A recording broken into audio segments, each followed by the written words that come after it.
after now discussing the structure, let's start with its part. So first part is, you can see this is our mouth. Mouth is what? It is a slit, as you can now open your mouth also. So slit bounded by how many lips? Movable lips. So it is kind of opening which is bounded by two movable lips. What is its function? Where how do you take food? It helps in intake of food. And what is that step? That step is ingestion, right? Next is buccal cavity. As you can see that we have drawn here, this is our buccal cavity. So buccal cavity will have tongue, it will have teeth, it will have saliva, right? That is all buccal cavity.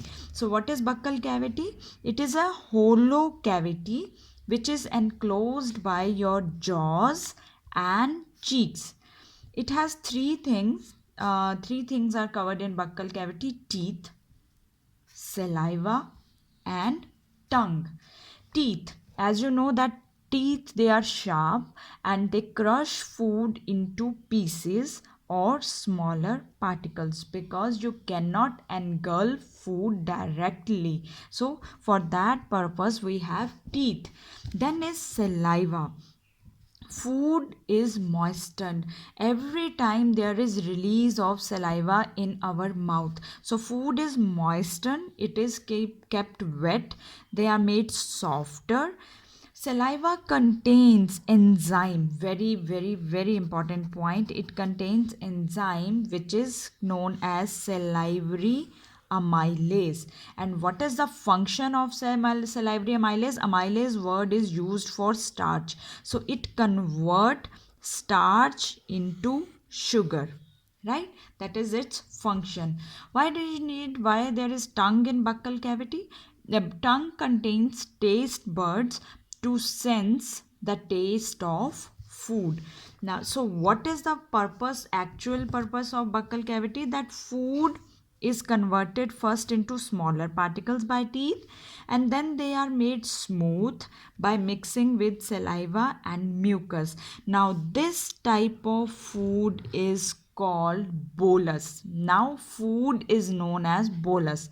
It is food, but because now it is into smaller particles, it is softened, it is wet. So this we are using a term here now, it is known as bolus, right? After then there comes now pharynx. Pharynx is usually a common passage for food and air. As you can see that for air we have nose, and for food we have mouth. So air is coming from nose and food is coming from mouth. So they are coming in a common passage, coming in a common tube, and that tube is known as pharynx. So pharynx is a common passage for food and air. After this common passage, air goes into trachea, into windpipe, and food goes into the esophagus, which are we calling it as a food pipe. But the common passage which comes in their way when food is going to the stomach, that is the pharynx. It connects to both food pipe, esophagus, as well as windpipe, which is known as trachea. But there is no digestion, it is just a passage, no digestion happens here. Now comes our esophagus. Let's move to the diagram. This is our esophagus. And what is esophagus? It is also known as food pipe, right? It is food pipe. Now, so esophagus is known as food pipe. It helps in downward movement of food. How downward movement of food takes place? That takes place with the help of process. Another mark it, very important 1 mark question. It takes place with the help of peristalsis. Peristalsis pushes food downward. So what is peristalsis? Now, as you can see, esophagus wall is muscular. So, on the wall of esophagus, there are present muscles. As we study in ninth standard also, that muscles work on the principal contraction and relaxation. So, they keep on contract and relax. Because of these rhythmic contraction relaxation of muscle, it helps the food to push downward, and process is called peristalsis. So what is peristalsis? It is rhythmic contraction and relaxation of muscles on the wall of esophagus is called peristalsis movement. Clear? Now let's move to next point. Now what is bolus? Bolus is smaller particles of food plus mixed with saliva and mucus. Now bolus will move down through the esophagus food pipe, which movement by peristalsis movement of esophageal wall. But again remember, no digestion happens here, only food moves to the downward. Now there is our first portion where digestion is going to start. Stomach is a portion which expand as the food enters. It little increase its size. It has muscular wall which is capable of, again same principle, contraction and relaxation. After the muscular wall, it has very important structure which is called glands. So stomach glands are known as gastric glands. Gastric word we use for stomach. They secrete three things: enzymes or gastric juices. They secrete hydrochloric acid and mucus. Before I tell them you about enzymes and HCl, first you need to understand what are the glands. Glands are organs that synthesize and releases substances like hormones, or they release enzymes. So here gastric glands, as you can see, these secrete enzymes, that is gastric juices which has enzyme pepsin. P for pepsin, P for protein. This enzyme pepsin, it help in digestion of proteins. Digestion of proteins means converting protein into smaller particles. Protein is a complex material, so proteins are converted into peptides. Peptide is the little lower version, smaller. When per proteins they break down into peptides. Next thing it does is it release hydrochloric acid. HCl, what is the function of HCl? HCl kills microbes. If any microbe present in food, it first try to kill it. It makes, because it is HCl, it will make the medium of the stomach acidic. Now question comes, why acidic medium is required in stomach? Acidic medium help the gastric enzymes to work in stomach. And which gastric enzyme here work? That is pepsin. So gastric enzymes only work in acidic medium, and that medium is acidic, is made by HCl. The digestion in stomach, it takes place with the help of gastric enzyme. The last thing which release by gastric gland is mucus. Now because the medium is acidic, then it can sometimes damage the lining of stomach wall. So mucus prevents the lining of stomach wall from the acidic environment. So three things gastric glands release: enzymes, hydrochloric acid and mucus. Now food has to go from the stomach, has to move down. So exit of food, exit matlab bahar nikalna. So exit of food from stomach is regulated by a kind of muscle. So it is regulated by us, that muscle is called sphincter muscle. And this muscle has also name, that is the muscle which help the food to exit from the stomach is called pyloric sphincter or pylorus.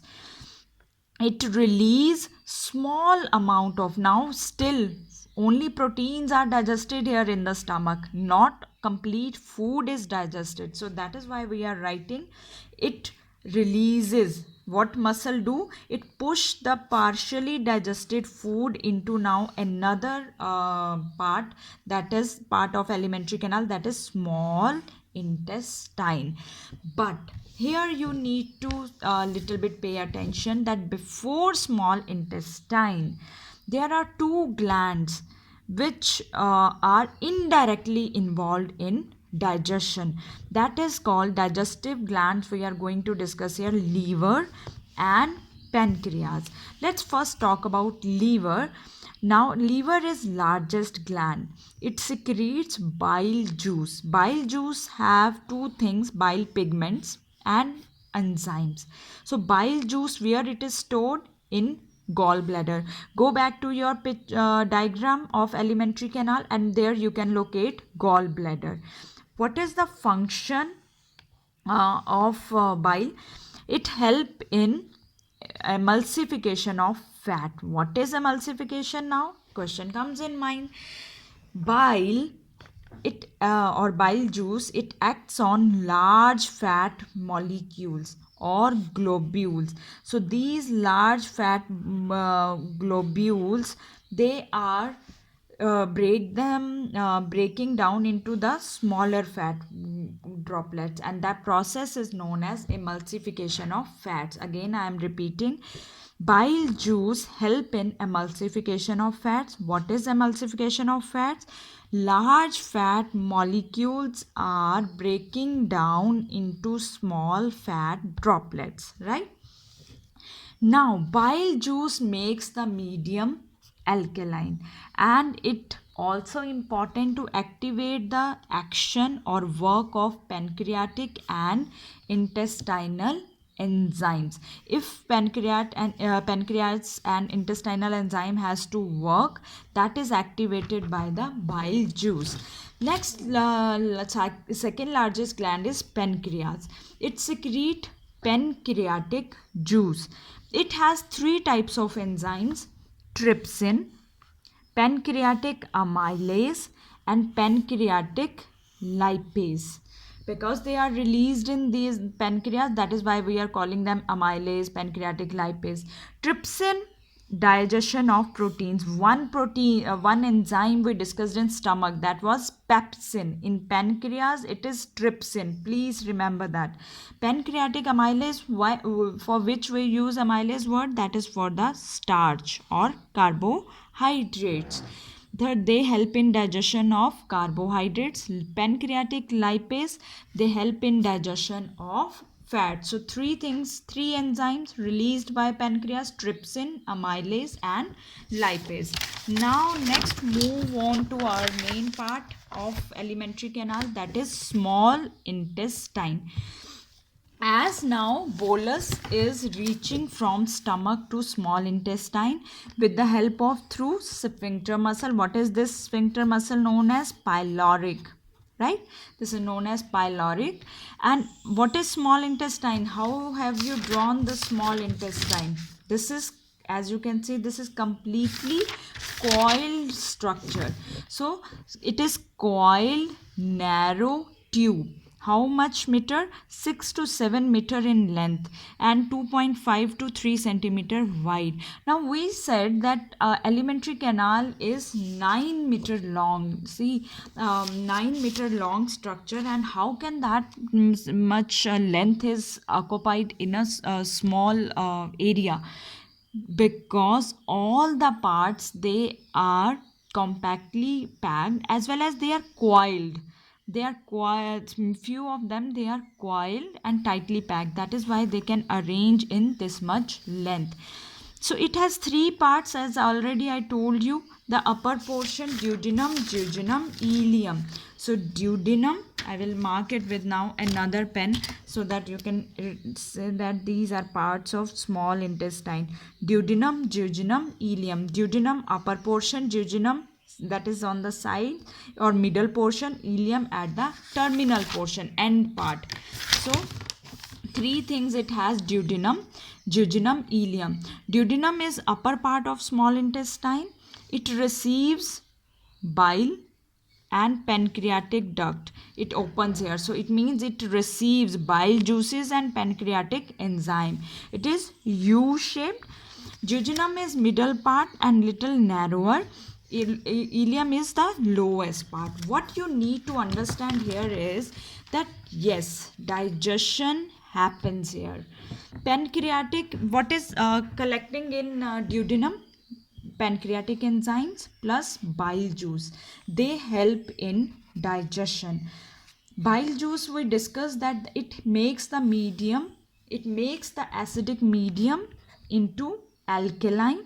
Why do you need, here question comes, why do you need alkaline medium in small intestine? Alkaline medium is needed so that pancreatic enzymes can act on the food, because pancreatic enzymes and intestinal enzymes, they only work in alkaline medium. Intestinal glands, now with these are coming from liver and pancreas, plus intestine has its own glands. They also secrete enzymes to digest carbohydrates, proteins and fat. So yes, question if comes in exam, that maximum digestion takes place in the duodenum, and which duodenum is which part? Duodenum is part of small intestine. So sometimes we say that maximum digestion of food takes digestion as well as absorption of food takes place in the small intestine. Now if digestion is happening in duodenum, what is the function of duodenum and ileum? Absorption of food, because we are discussing holozoic, so absorption happens in duodenum and ileum. How absorption is happening here? They are having villi. These, what are villi? These are finger-like projections, thin finger-like projections, which increase the surface area for better absorption. And these villi structures are present in duodenum and ileum. They are present on inner intestinal walls for absorption of food. Villi, how they absorb food? They are richly supplied with blood vessels. So what duodenum and ileum have? They have villi, which are supplied with blood vessels. They are thin finger-like projections which increase the surface area for better absorption.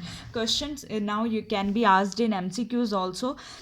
Tell the place where maximum absorption of food takes place. Without any doubt, that is the small intestine, where maximum absorption of food takes place.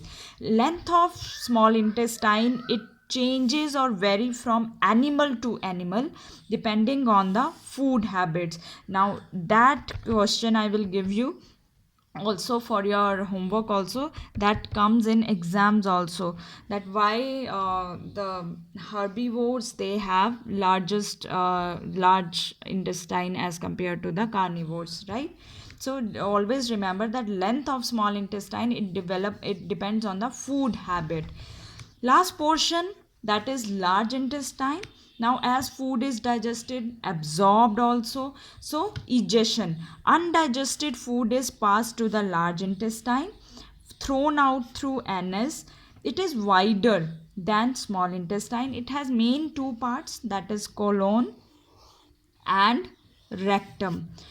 Colon is U-shaped and rectum, as you see, if you will see in diagram, that is the terminal part of alimentary. Terminal means end part. It absorbs excess water. We said absorption of food takes place in small intestine. Absorption of water takes place in large intestine, and undigested food is thrown out through the anus. One thing, that question which is asked, that place where maximum absorption of water takes place, that is your large intestine. Place where maximum absorption of food takes place, that is your small intestine. Then these colon, transverse, descending, sigmoid, ascending colon, these are the parts of the large intestine, which help in absorption of water. So you have to label this diagram correctly, and please go through this video with you can pause it so that you can able to understand and write down your notes also. Thank you.